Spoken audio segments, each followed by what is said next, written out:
Welcome to the Sandbox to CEO podcast, where we share journeys to success. Now, here is your host. Get ready to be inspired. Good morning, good afternoon, or good evening, depending where you are in the world. I am Jason Silver, and along with me is J.R. Drzynski, and this is the Sandbox to CEO podcast. How's it going, J.R.? Good. How are we doing today? Doing good. We're actually shooting this on a Sunday night. Going to release it tomorrow morning for your Monday morning drive-in. Get a little business pep up. Trying something a little different here. Both JR and I have had long weekends. A lot going on in our lives. And what did you do this weekend? How's everything going? How was you guys do anything for Zane's birthday? Yeah. So Zane had a birthday party at his house. At his mother's house, a pool party. But I went to the beach. So I was at the beach. Zane had a pool party, said he had a great time. I talked to him this morning. They had a bunch of people over at his mom's house. I think everything went pretty well. And then I was at the beach, and then we were just sitting there relaxing on the beach, and a friend of mine we got a phone call, and pretty interesting phone call actually. So we're just jumping in this. So JR and I had a conversation before we started this. We figured let's make it a podcast. So let's do it. Let's just jump right in to the first segment. And I forgot my banners today. Let's just do this real quick. This is episode 4, everyone. And we're going to jump right into this. It's kind of a featured topic, but it's about being on the ground. So let's go right into it. Yeah. So like I was saying, we were on the beach, and I just said it was a call, but actually it was a text. And a friend of mine got a text saying that it was it's a new business that hasn't been open less than a year, a couple months open, and his business partner said that they no longer wanted to kind of be in business, or they wanted to kind of step back for a little bit, noting some health issues that they've been going through, some different family things they've been going through, and that they wanted to step back. Just kind of wanted to get on the pod today to kind of talk about, how you deal with something like this, where you're a new business, and next thing you think you have the right person on the bus, or they think that they have the right person on the bus, and next thing that person doesn't want to be on the bus anymore. And kind of how you deal with the intricacies and the emotional roller coaster that brings with that. So it'll be an interesting conversation today. Yeah, we kind of started on the phone, and I'm like, you know what? You got time? Let's jump on. Let's get a cast going here and go from there. So from my end, we'll kind of start like we've never even had this conversation. I think it's the best way to go. I guess you're talking about someone that is taking a step back because of health issues. Do you know if there was any conversation? I know you and him had a more in-depth conversation about this than we've had so far. Excuse me.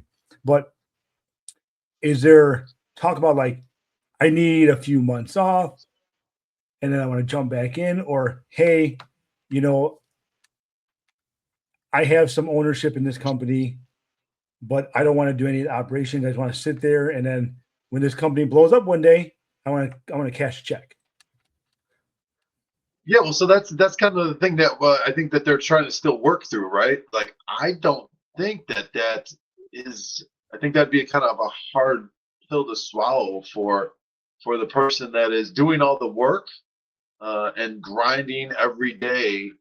For then a person to say, hey, yeah, but I invested a little bit of money in the very beginning, and now 2 years from now all of a sudden they're just getting mailbox checks. I think that's the where I kind of was thought of hey, well, so then do you just say, okay, well, you put X amount of dollars in, and then you just kind of repay that initial investment that they had, or is the right thing to do say, okay, well, you helped start this business and you could keep a little piece of it, and then not contribute anymore, right? So the person that was contributing, right, or stepping away, didn't contribute that much capital, but had network connections and very person that knows the market. But then all of a sudden, right now they are saying that they just want to be maybe a private or a basically an angel investor. silent owner. Yeah. And not bring any value, but then still want to be, still want to be an over and get all the reward and reap all the rewards, and not put the work in. Like, I think anybody would like that deal. If I could, hey, put a couple $1,000s in, and all of a sudden you 10x or 30x your money, right? And I guess you never know when you start a new business, something could pop off, or however that works, right? So I guess let's table the financial part first, and the mailbox check, as we're calling it, and let's talk about what, I guess, if you or I was in his situation, or I don't know how much of a conversation you had with him, but what his partner's saying they're going to back out because of health or family or whatever the reason is. And I wonder how much of it could be you start a new business, you're spending more than you're making. It's a lot more work than you anticipated, especially if it's never, it's something you never started. You never started a business. You've never done it. You've always been a cog in the wheel compared to being the actual entire wheel itself. And what leads to someone finding a reason to back out? Could it be fear? Could it be discomfort? Could it be, it was just more than they thought it was going to be? What do you think could lead to someone backing out of a very early on business decision?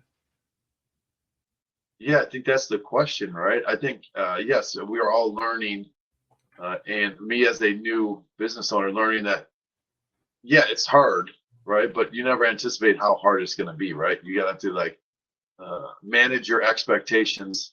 There's going to be ups and downs, and it's a roller coaster, right? And to your point, yes,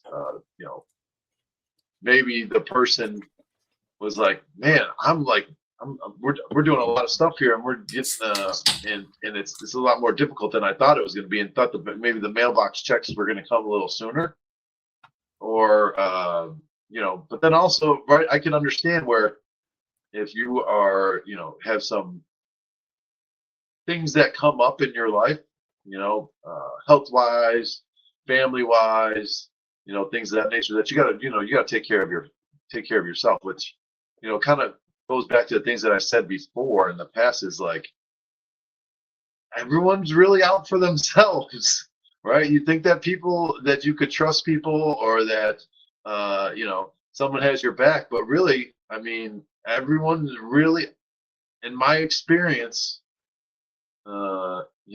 and all the books I've read and the podcasts I've listened to, everyone's really out for themselves. And it's, when it really comes down to it, it's, you have to look at yourself in the mirror and make sure you're taking care of yourself. And that's just, I think that's human nature. What do you think?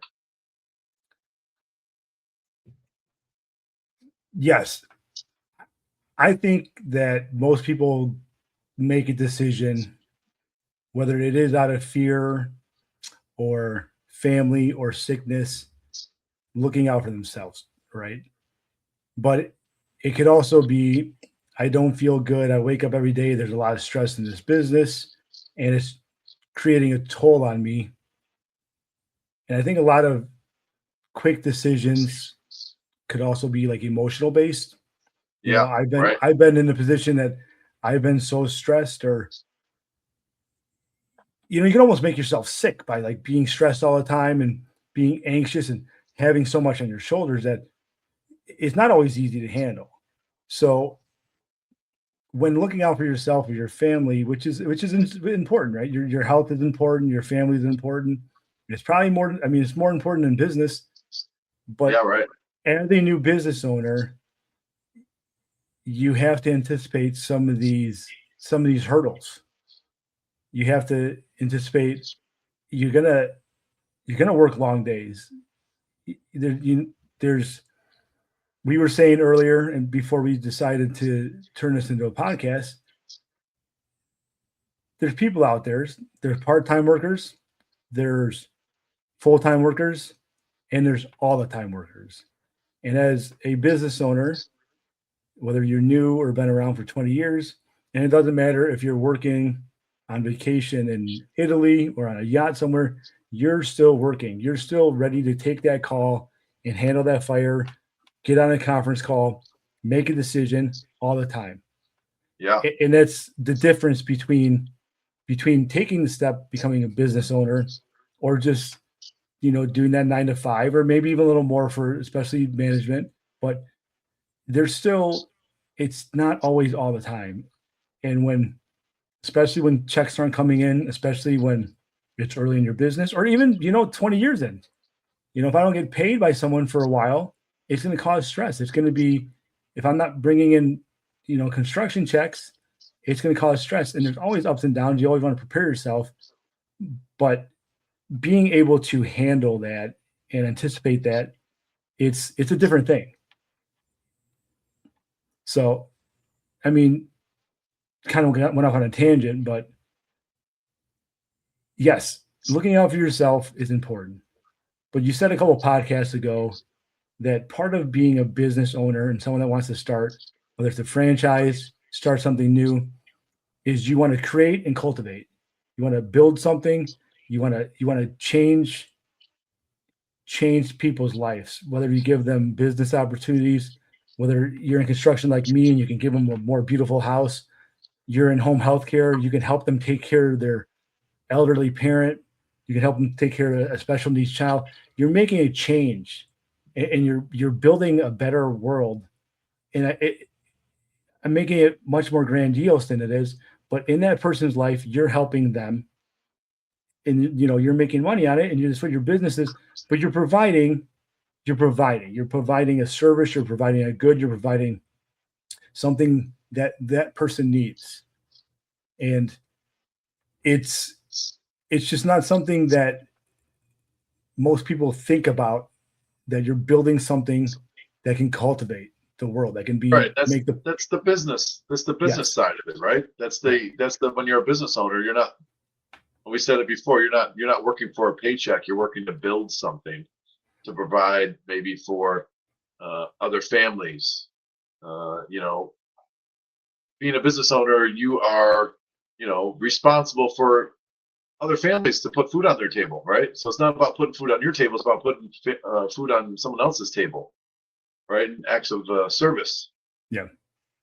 So it is it's I don't know if there's a right answer or a wrong answer, but it's part of being a business owner, right? That I think everyone goes through. I mean, I have other friends that right. So you have I believe, business owners, like good business owners or partners, right? You're not the same. You don't want to be the same, right? You want to have some push and pull. You want to have that push and pull. You don't want just a yes person. You want someone that's going to say, yes, that's a good idea. Or you want someone to be, and be like, oh, well, wait a minute here. Did you think about X, Y, and Z? I think that's important. And I think that's about getting the right person or people on the bus. And that's one of the hardest things to do. But then I guess, how do you make sure you get the right person on the bus and the right people in the place? I think that we're all trying to figure that out. I think all business owners are. But with your experience being in for, doing this for 20 years, what are some of the things that you've done in the past to say, I got this right person on the bus? Or maybe you haven't. I don't know. That like, okay, this is a person that I want to do business with, or this is a person that I want to, have a relationship with. So it could be workers, it could be management, it could be whatever, right? Yeah, no, I hear you. So from my end, more or less starting my company by myself, having the opportunities to work with other companies as a subcontractor on my own, and then growing from there. I was provided opportunities by other people, gave the same people opportunities back. I think in my field, it's a little different. And we actually have a few friends that, without dropping name of the company, things like that. And you're saying you're saying finding the right people. We know a company that they all were part of different companies. One guy was a finance guy, one guy was an operation guy, one guy was a sales guy. They decided, hey, we got a pretty good handle of this. We know each other. Let's take our 3 strengths and bring them to one company. And that was like you're saying, someone that can come out there and not mirror you, but offer a skill that you may not have. And also someone that's going to open up your horizons and say, hey, let's try it this way. Your way's been doing pretty good, but let's try this way for a little bit. Let's do something different. And the positive push and pull. You know, and sometimes it might be a little not as positive, right? But I think that is a solid framework bringing in people. But starting a new business and starting a new, whether it's like you starting a franchise or jumping into a venture that you don't really know much about, it's much harder because you actually haven't seen the people in the field. You haven't seen them in their environment. You haven't seen them out at the sales floor. You haven't seen them on the construction site. You haven't seen, their bookkeeping skills or what you're going to say. So for me, the people that I've learned to like working with the most are people I've seen work. There's design firms I like to work with because I've seen their work. It wasn't like something new. It's something I worked with them. And yes, working with company is new, but they already have like an established business, very similar to the threesome we were just talking about. So with me, when I bring a new guy on, typically they're on a probation period. We give them, 2 weeks to 30 days. And then we evaluate if they're staying, if they make it to the 2 week or 30-day mark. We evaluate if they're staying, what their pay is going to be, and go from there. Subcontractors on my end, again, they're kind of already established. So it's a little bit different. If I did it all over again, I'm not really sure how I would do it, how I would vet those people. I would have to see their work. I would have to sit down and see what they're actually doing. And I think we'd have to have like a really good business plan. But this is also 42-year-old Jason talking to 22-year-old Jason. Right? Yeah. Right? It is. This is all, trial and error. I think that's the main thing. It's a trial and error. Even though I'm older now and starting, like, yeah, it's trial and error. It's but then again, like, how do you make sure you get, I think it comes down to how do you make sure you get the right person on the bus? It sounds like we don't have great answers to that right now, right? I mean, it's really getting out there and interviewing. If you're starting a business, I think it's very similar to like an interview process. Even if you're starting a business with your husband or wife or brother or sister, like just because you're family or just because we're best friends doesn't always mean we should start a business together. And there might be too much personal in there. You and I might have the same strengths, and then where are we gonna find our weaknesses? If we both do things the same, like you're saying, we may never find our weaknesses. So you were trying to build up the chat. As we're searching for answers, anyone wants to jump in, let us know how you would do it or what you've done in the past. If you started a business, if you found the right fit for your company, if you're putting the right people on your bus to help you in business, let us know how you did it. But I think, in my opinion, just kind of getting to know someone and really having a clear outline of what you want that person to do. And if you're starting a business with another person, you both should make some kind of like, this is my business plan. This is my business plan. This is what I need. This is what they need. And let's try to find, and let's talk it out. It's like dating, right? You have to date someone before you decide to jump in and start a business. Otherwise, here you go. You're talking about a business that's been in business under a year, and everyone knows one of these couples that have been married 6-7 months and they're already headed to divorce. Maybe they, and that's kind of like what this business is. It's what it sounds like, and it can't be easy. So how do you vet before you get into business, or how do you find better people? I don't know if there's a clear answer for it. I think like to what you said, I think we're getting somewhere with it is, finding the work, seeing what they work, seeing how they are as a person, spending time with them. I think it's a culmination of everything. Yeah, it's going to be, it's difficult to figure out, their strengths and their weaknesses as opposed to yours. Yeah. I know my buddy's struggling it. He's struggling with it. He's struggling with it, right? It's a big thing to kind of to swallow when you're new, and you have those ups and downs, and he's like, man, got we were doing we have some up and downs. We had an up day up last week, and then next thing now it's another bump in the road. But he's gonna be okay, right? He's gonna be okay. He's gonna I think he'll figure it out, and kind of take some time, digest it, and kind of figure out what his next move is gonna be. I'd love to jump back to the financial part and what a proposed buyout would be.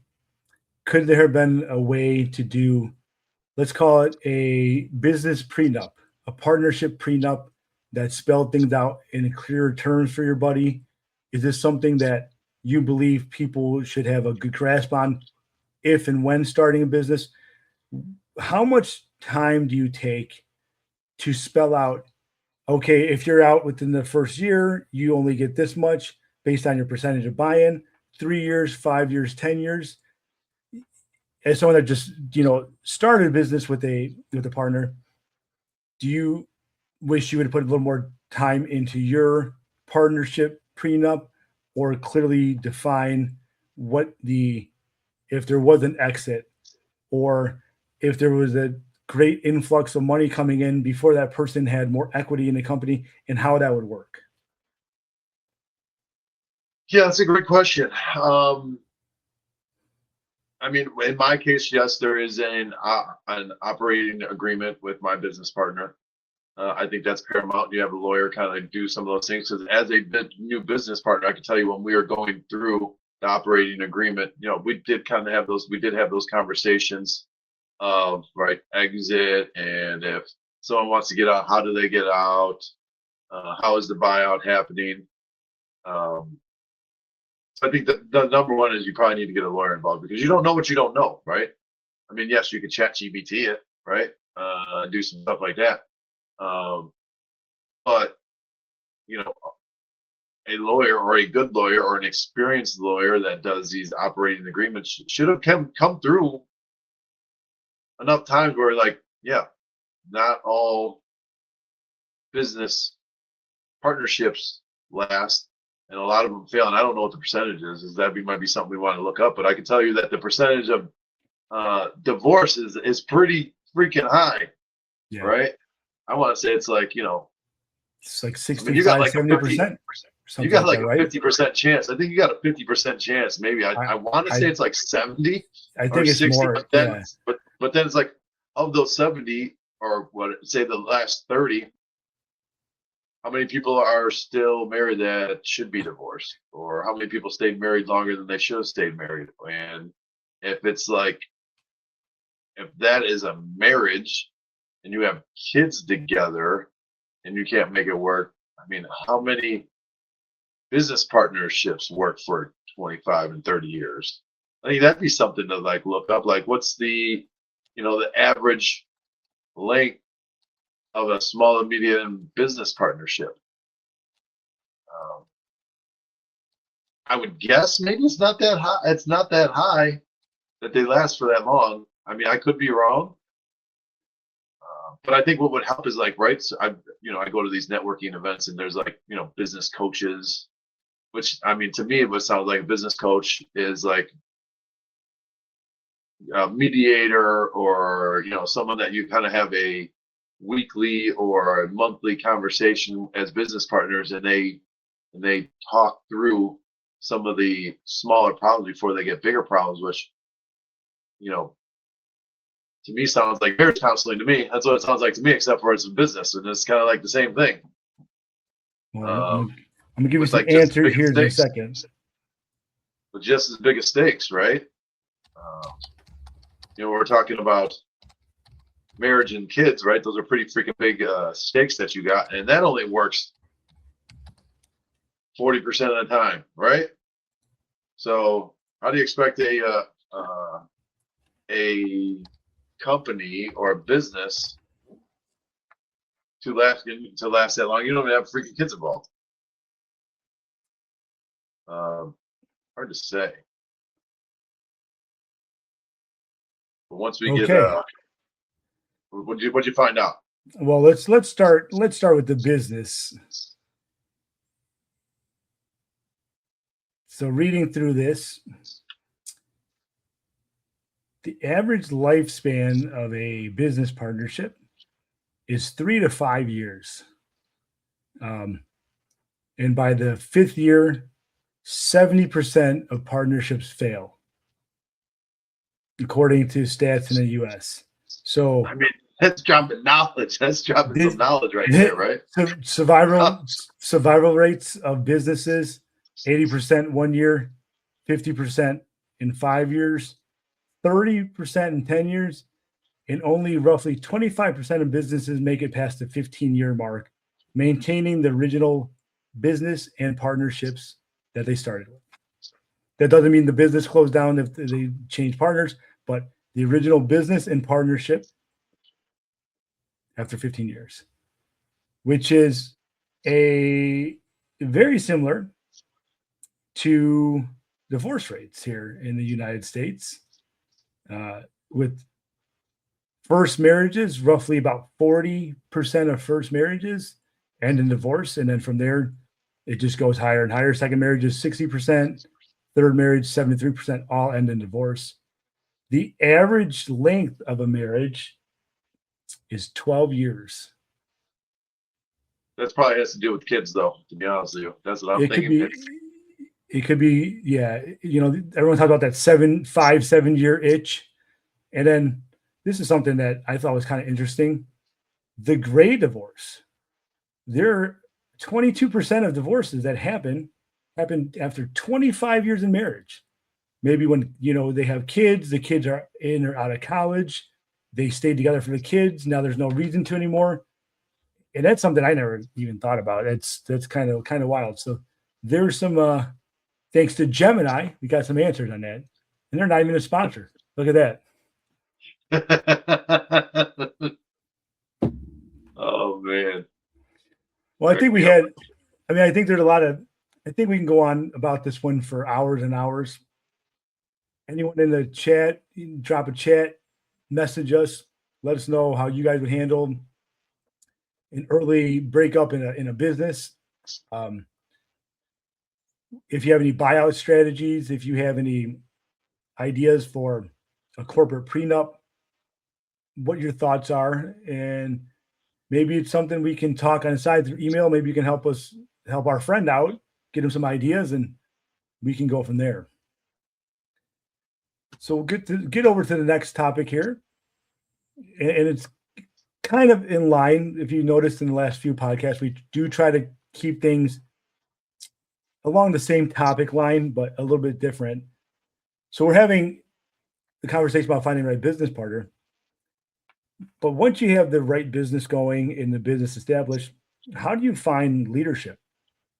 Is it bringing people up from in the company? Is it looking out? What do you think the best ways are to do it, and why? Excuse me.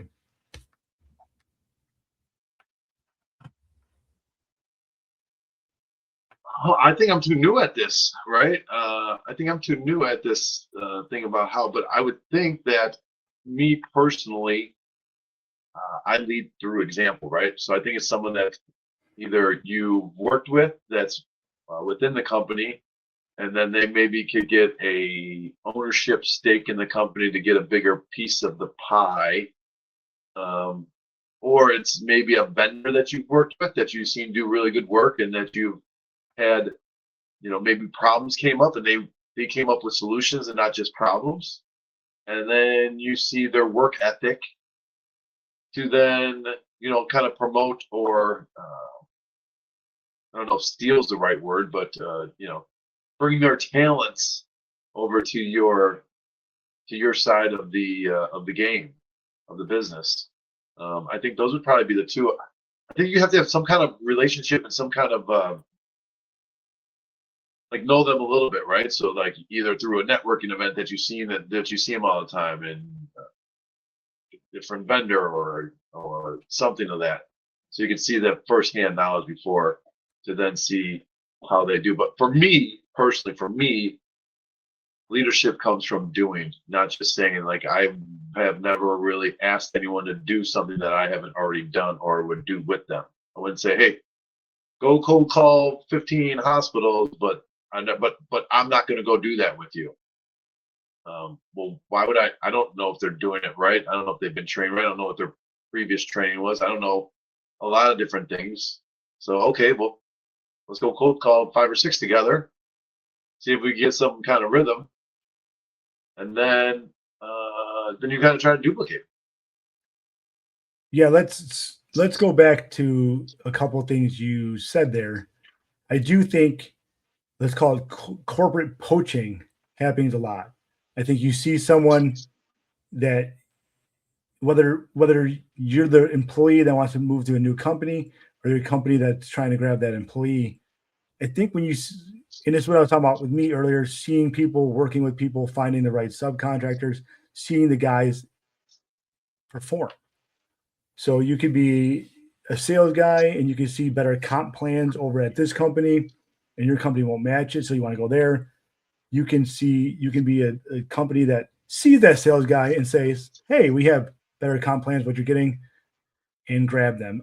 I think, unfortunately, that's kind of the nature of the beast, right? Not a lot of people want to, people come out of college and they get their job, but you want that right amount of experience, and you want to know that person has that experience and a know-how before if you're going to bring in from outside your company. And realistically, that is more or less poaching from someone else, right? So I think that's one thing there. I think to build a leader from the inside, you said it right.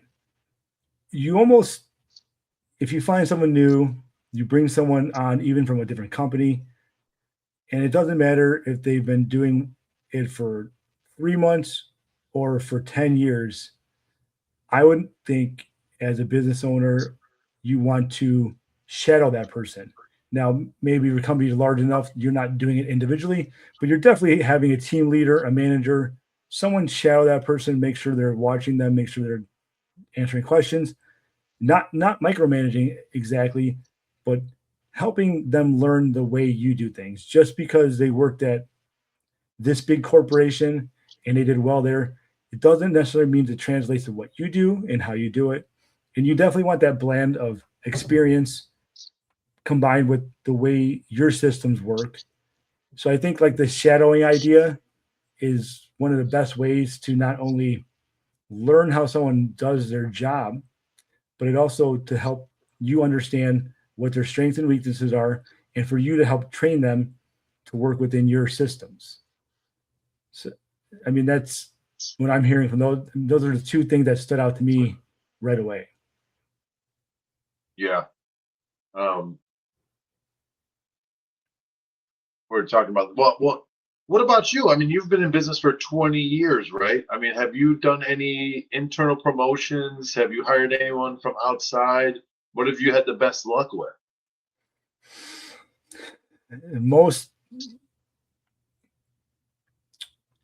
Yeah. So when we hire people, could we still do some of the labor part in-house and all that? Finding guys on job sites, seeing they do good work, especially like with subcontractors. We could be at this commercial build out, and then, across the street, there's a restaurant going up. You kind of go over there, peek, see whose vans are there, take a look inside, see how things are being done, and maybe just write someone's number down. It's a little bit different with subcontractors compared to actual in-house employees. In-house employees are a little harder to find. A lot of times you want to see if they're new, you want to see pictures of their work. If they have, if whatever company they left on good terms. I think that's with most companies, right? It doesn't always work out that way, especially in construction. And I like the idea, if possible, to start promotions from in-house with, finding crew leaders, foremen, supervisors, PMs. I do like the idea of doing that.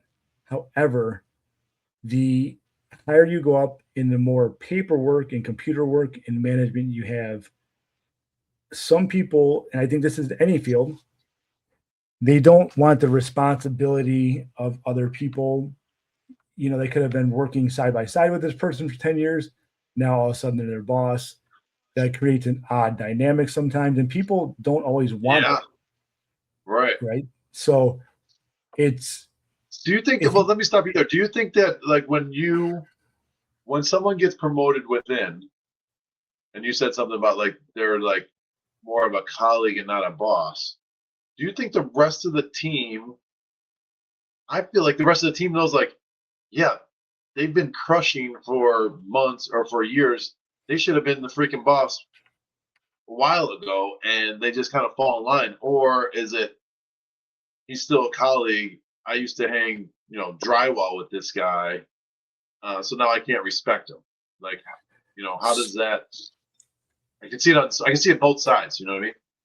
Yeah, for sure. And I think that goes back to our last podcast, and that's about like a personal accountability, if you ask me.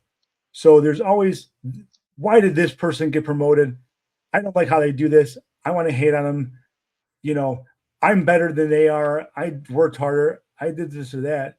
Or, hey, I definitely saw John or whatever working harder, working longer, stepping up, problem solving. And I should have been doing that the whole time. So I do think there is that. Do people see that though? Do you think the I don't know. person sees that? Or do you think they're like, or is human nature just haters? I say human nature is that people always want to cry, or hate on someone and be like, I should have done this or I could have been this, and they don't want to self-reflect and say, you know what? Yeah, that dude was problem solving and did things, and he is probably a better manager, or he's done that better than me. So yeah, okay. And if I wanted to do that, then I know the path and the things that I need to do to be able to get to that position. But I really truly think that people are inherently like to make excuses of why they didn't do it instead of taking that personal accountability. Yes, I think there's a combination, and I think the person that does take the accountability, steps up early, does extra, is the person you see and the person you promote, right? And then you see the other guy all pissed off, showing up late for work, not trying as hard because he's butthurt that he didn't get the promotion. But what you're doing right now by not coming to work, by not producing, by complaining about everything. Why did this guy this? What? This is part of the reason why you haven't been promoted. Right here, you want to be a leader. You see this guy getting promoted. Step up, do what he did. Be there early. Stay there a little late. Put Make extra that time. phone call to that vendor. You see that van going down the thing. You see that van going down the street. Make that phone call to that vendor, or to that other contractor, or call the boss. Hey, what more can I do? Hey, and we'll just use construction. Hey, I'm pretty good at painting. I'm pretty good at laying tile, but I really don't know how to install cabinets. Well, okay, so there's two things. A, you can reach out and say, hey, Jason, these guys are installing all the cabinets, and it's something I really want to learn. If there's a time that I can get out with the cabinet team, I really love the opportunity to learn more. Boom. It's someone that's showing initiative. And we talk about this all the time. What's the worst that someone could say? Realistically, is no. I mean, so they say no. Then you put extra effort in, and then you ask again. There's nothing wrong with trying to self-promote, especially when it comes, you can overdo it. You can try to, I'm me, I'm doing this, I'm doing that, I'm doing this, I'm doing that. But you can also say, hey, I don't know if you noticed, I have been doing this more of this. I actually worked with the cabinet team that one day and I really liked it. I'm interested in more of it. There's good ways to get noticed and there's good ways to self-promote. And then there's bad ways to do it too.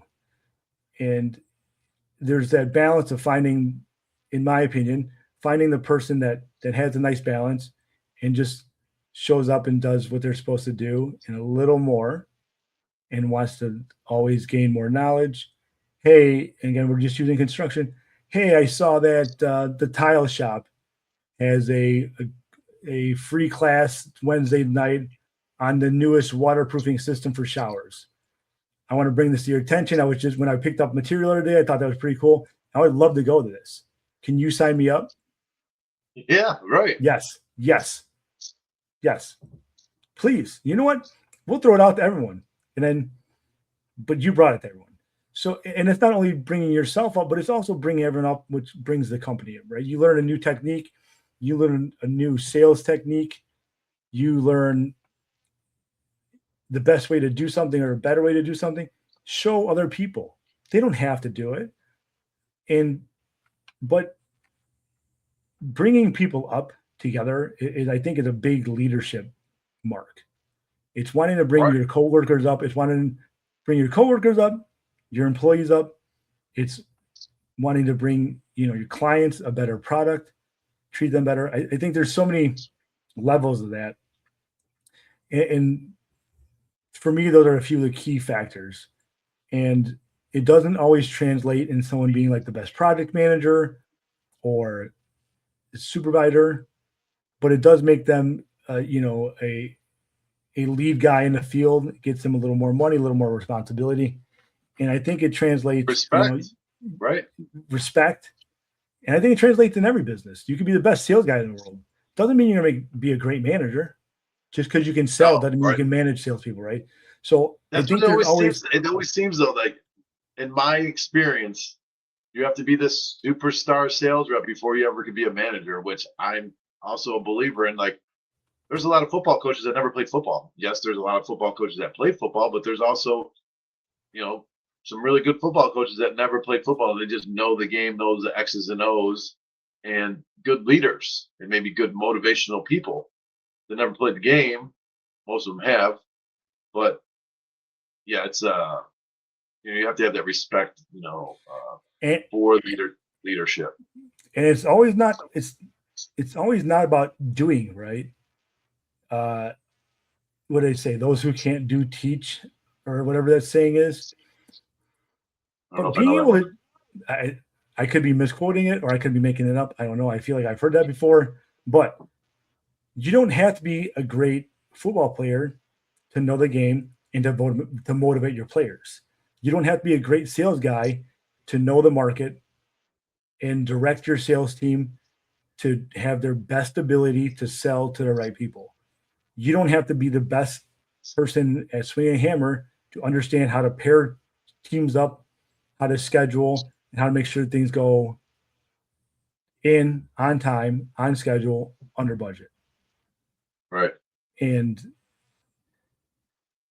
and as a business owner, you don't have to be the best at all of them. But like you're saying, that's why you want that business partner, right? Or you find the right people to put on your bus.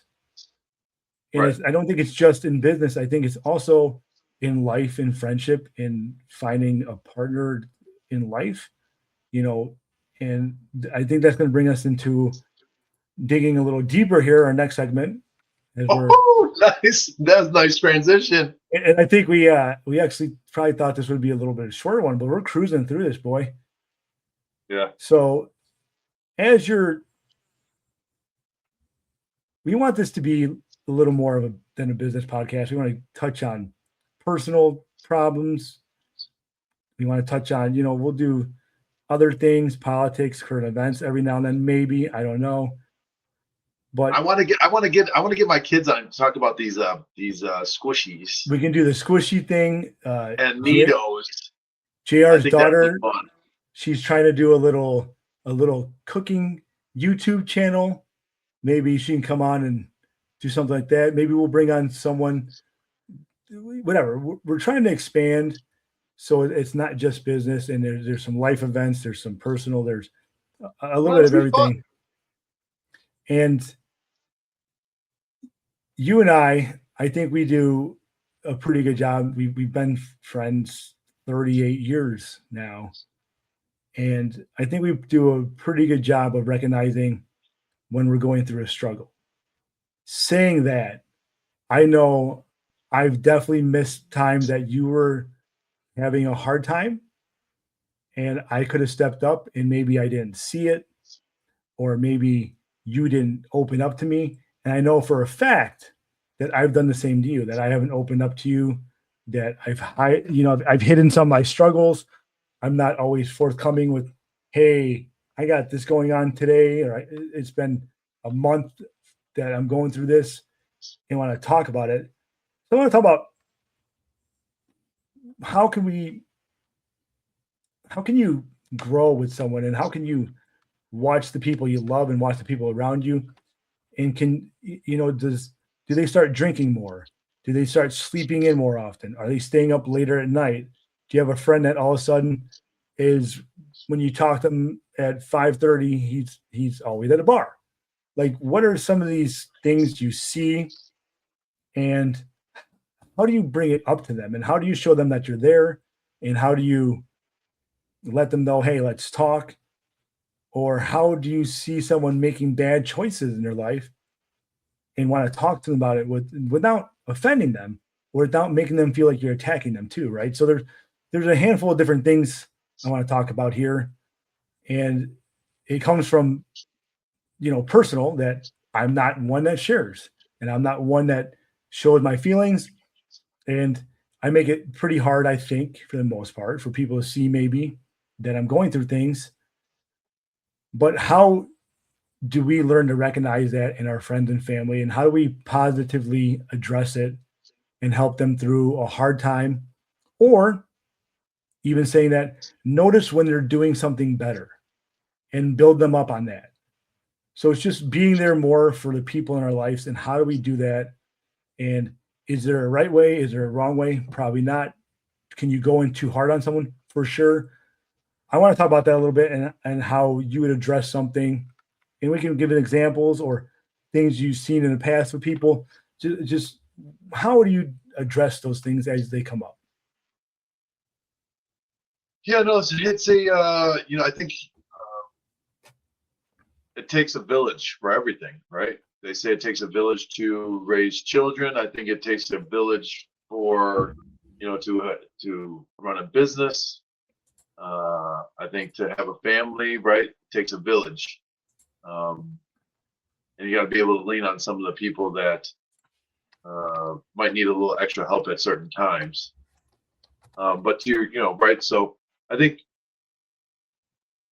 first thing is right, if you see something that's out of character, right, like you said, hey, JR used to get you were getting up at 5 o'clock every morning, you're working out at 5:30, all of a sudden you haven't done that in a week. Like, why? Right? That'd probably be like something that you'd be like, but then maybe I think, right, how I like to do it or have done it is without attacking someone, being like, you have to show empathy, right? I think you needed to show empathy and say, maybe come up with a parallel situation that you've done yourself and be like, dude, I get it. I've been there. Like, I had X, Y, and Z happen to me.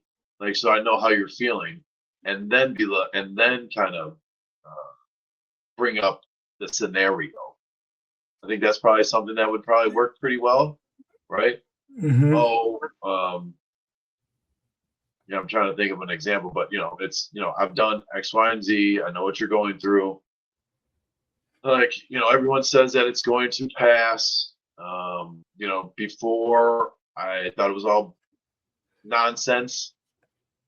But everything does pass, right? The good days don't always stay good, and the bad days don't always stay bad. I think that's one thing that is a constant, is that things are always changing. So that's it. Again, like, the good days aren't always going to be there and always be good, and the bad days aren't going to always be bad. Things are going to change. You need to remind people that, right? People could get into some situations that it's hard to get out of. I've had some friends of mine that, you know, when I was in college, they'd be sleeping all freaking day and then not going to class and then not, and then not getting good grades. And then, it was a point where it was like, we got a schedule and we're like, dude, you can't be hanging out over at our apartment right now because we know you're supposed to be in class. Why aren't you in class? Like, you can't come here if you're supposed to be in class. Yeah. I mean, is it as much as being like, hey, walk into the class with the guy? Hey, dude, come on, let's go. I know you got class at 9:00 over at X building. I'm over at this building. Let's walk over there together. I hear Rogan kind of say, I've heard it before a couple times. He's like, get up at 4:30 in the morning to go work out. Okay, you did it once. Okay, let's do it again. 4:30, let's do it again, and then do it again. And you know what that is? That's just discipline, right? And that's what was the other thing too? I heard just today was like, you do it once, it's a mistake. You do it twice, it's the beginning of a new routine, right? So you always have the opportunity to reset. We're all going to make mistakes, right? We're all going to miss that workout. We're all going to get off our routine here and there. But if it's only one day, he said that it's just a mistake. But you do it 2 days in a row, then that's the beginning of a new routine. So every day you have an opportunity to start the day and make it a great day on purpose. So you get 1% better every single day. And then you stack those wins. Next thing you know, when you look up a couple of years later, you're like, man, that was a ride. You got to enjoy the ride, though. Yeah. So, I mean, you're talking about sharing experiences with someone to help build them up, or just maybe even a constant support structure to motivate them to maybe even stay out of, let's call it, the bad place, right? And there's different ways to help different people. Some people, you and I can be like, yo, quit bullshitting. What's going on? You can be a little more assertive and just call me out. That's no problem. Some people you have to create like a safe space and like, hey, what can we do? How can we handle this? And I think it's finding the right way to approach different people. And this does also translate into business problems and HR problems we'll have down the road, and squabbles between employees, and if one day you might have employees that date each other and break up, and then how do you handle that? This is not just a personal thing, right? But you have to understand who the person is, and you have to put the effort into understanding what their needs are and trying to really pay attention. And we're talking about friends and family. We're not talking about people outside of that. But when you care about someone, putting it out there and paying attention and not ignoring the bad, and then not ignoring good too, right? When someone's doing something good and they all of a sudden, hey, this person is waking up and working out every day, and all of a sudden they posted on Instagram, 30th day in a row I worked out. Reach out, call them, pick up the phone. Yo, I didn't know you're doing this. You're kicking ass. Keep on doing it. Help people stay out of that dark place by helping them stay in the light and helping them stay motivated and helping them through their journey without criticizing or holding them back.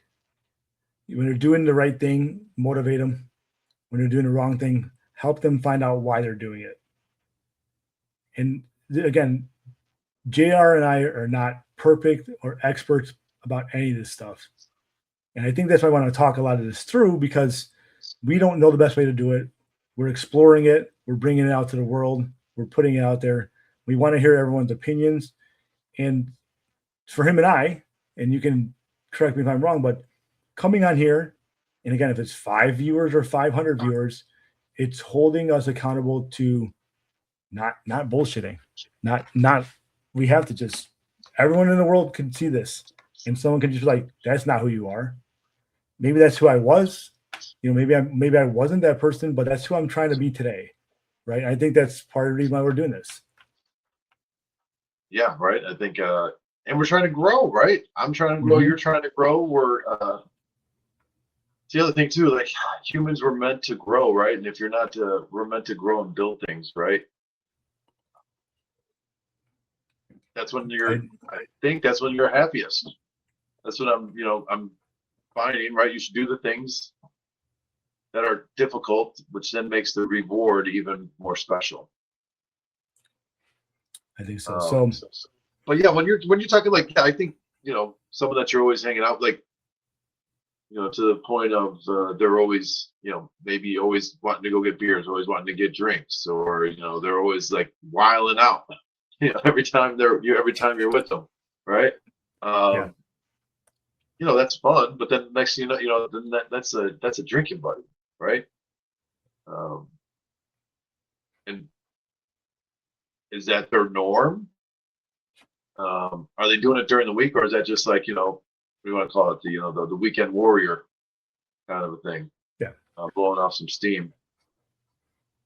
I don't know. Again, guys, put something in the chat. Reach out to us. DM us on Instagram. Let's talk about these things. We're out here, for lack of a better term, just trying to keep it real with ourselves every week, and hopefully we put some things out there that hits home within all of you, whether it's business, whether it's life, everything in between. And I think we're hoping to bring some guests on here and there, local leaders, maybe have some debates one day. We're not reinventing the podcast. We're not reinventing the wheel. We're doing the same thing a lot of people are doing, but we're just trying to do it our way from our perspective. And I know for a fact it makes JR and I feel real good. I know after our last podcast, JR kind of was in a little bit of a slump before going into podcast, picked his ass up halfway through, and then he went out to that networking event that we were talking about he was leaving for. And I got a call after that networking event, and you were like, yo, that podcast got me going. It got me hyped up. Got me out there. It did, right? And then, I'm getting better at this, getting good at this networking thing. I think I talked to every single person that was there. And I don't know if I would have been as successful with that networking group as I would have been if we wouldn't have done the podcast prior. Because I was, in the dumps. I wouldn't say in the dumps, but not having a great day. Yeah. And then the podcast kind of like, gave me a little bit extra life. I think so. This definitely gets me going. It gets me revved up for the next day. It's helped me speak better to people, using less of those. I still do it in the podcast. I'm working on it, but less than and trying to work on some of that stuff. So it's encouraging personal growth within me, I think. And you just said it is for you. So and I think we did it. Like, we're having fun, right? We're having fun with this. I mean, this, we're having some fun. podcasts will be good, some podcasts might not be so good, some, that's okay, right? But what we're doing? We're doing it. We're starting it. We started and we're doing it. And there might be some good ones, there might be some bad ones, and some might suck and some might be good. Who knows? But you'll never know if you don't start. I agree. In saying that, I think we did it. I think we went longer than I thought we were going to go. I thought it was going to be like a 30-minute one, in and out the door, hitting that hour mark. So for the few people we have now watching, please like and subscribe. Please share. Please be active in the comments. Please like us on Instagram, on Facebook, just Sandbox the CEO podcast. Type it in. Very easy to find. Send it to your friends, send it to your family. Give us some feedback. We have anyone that wants to be a guest one day, reach out. Tell us why. Let us know your experiences. Let us know, what you want to talk about. And, hey, maybe we'll bring you on. But I'm good, unless you have something else to say. I'm excited to see what Derek's going to cook this weekend. Or this week. Sorry, this week. We'll have to do a little segment next week on his little. Did you guys ever eat those tacos? I went there on Friday, and we didn't have any taco shells, but we had just the taco meat with naked tacos. Naked tacos with some spice to it. So it was a good protein dinner. So it was good. We'll see what he makes this week. All right, brother. We'll talk to you next time, and everyone have a good morning, good afternoon, or good night, and we'll see you soon. All right. Good night.